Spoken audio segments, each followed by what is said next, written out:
Selamat siang semuanya. Pada hari ini saya akan menjelaskan proses di IPA Cikokol. Yang pertama kita mulai dari proses intake dulu.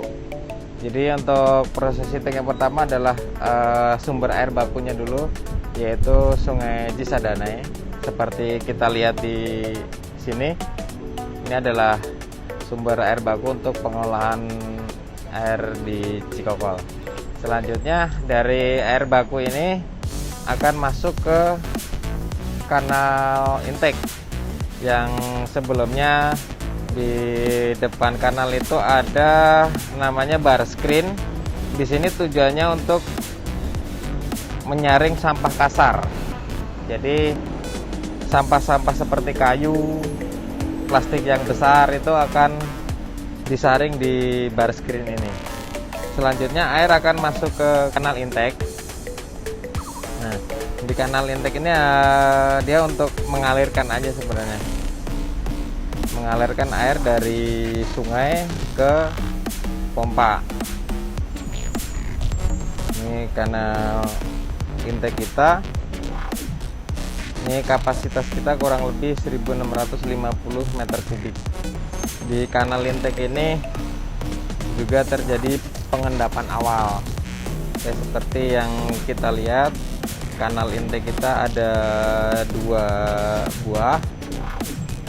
Selanjutnya kita akan ke penyaringan yang kedua, yang disebut sini automatic fan screen atau AFS. Ini menyaring sampah yang halus yang tidak tersaring di bar screen tadi.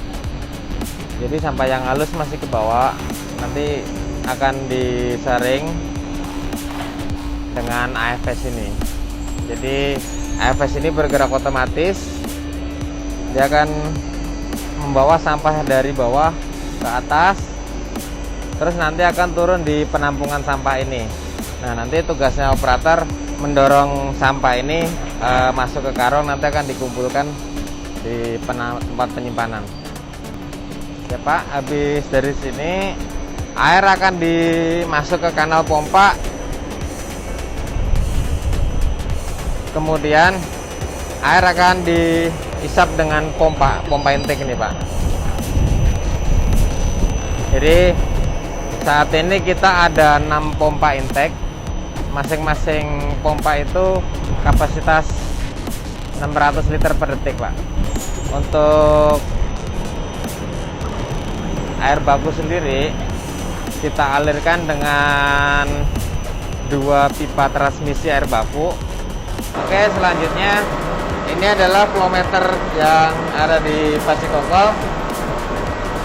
Ini yang mengcounter debit yang kita produksi Pak. Jadi kita ada 3 untuk yang 900, yang 1000 dan juta paket. Dan ini adalah panel untuk operasional pompa kita nih Pak. Oke.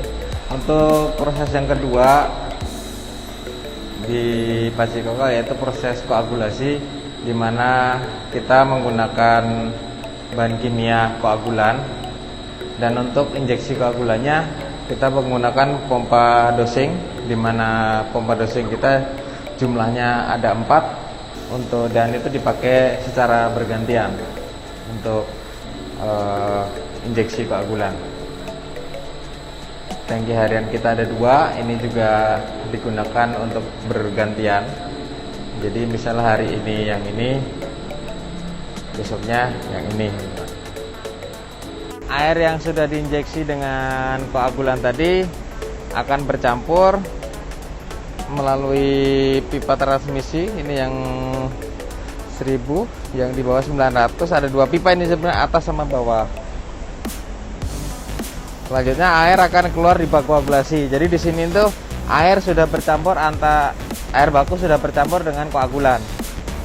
Kemudian air yang sudah bercampur dengan bahan kimia akan melewati kanal bak koagulasi, selanjutnya akan terbagi ke bak flokulasi ini Pak. Jadi melalui pintu air ini Pak, sluice gate.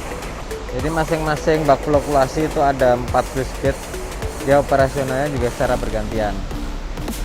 Jadi di bak flokkulasi ini air yang sudah mendapat koagulan akan diputar secara pelan, slow mixer. Jadi akan gumpalan yang terbentuk akan semakin besar. Jadi vlog kan di sini udah terbentuk vlog. Jadi vlognya itu dengan mixing yang lambat dia akan semakin mengikat sehingga gumpalannya akan semakin besar.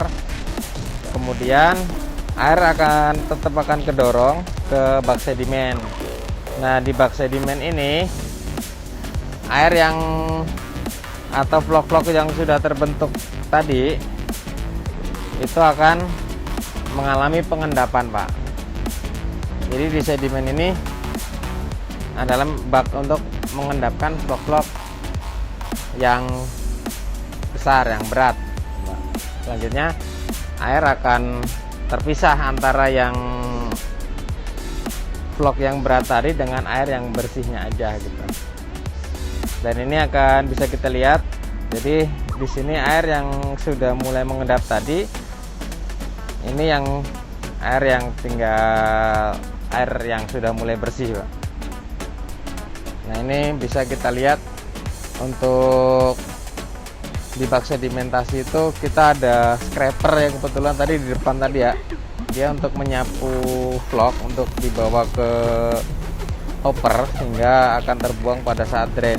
Nah, ini adalah gutter untuk mengatur limpahan air. Dan di bawah itu ada tube settler, dia sebagai media pengendapan juga, media pengendapan tambahan, sehingga air yang keluar di atas itu benar-benar sudah mulai bersih banget.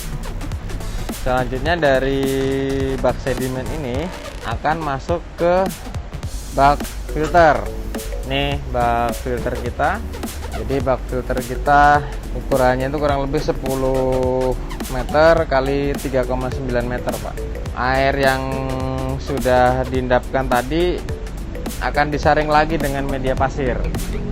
Jadi keluar dari sini sudah merupakan air bersih, nanti masuk ke bak effluent sana, Pak. Di berikut ini adalah bak effluent control, di mana air yang sudah kita filtrasi tadi kita kontrol terhadap parameter untuk pH dan sisa klornya. Apabila sisa klornya kurang, maka kita akan injeksi soda as, dan apabila sisa klornya kurang, maka kita akan tambahin injeksi klorinnya. Jadi tujuannya agar parameter air minum terutama pH dan sisa klor dan kekeruhannya tetap sesuai dengan standar yang sudah ditetapkan.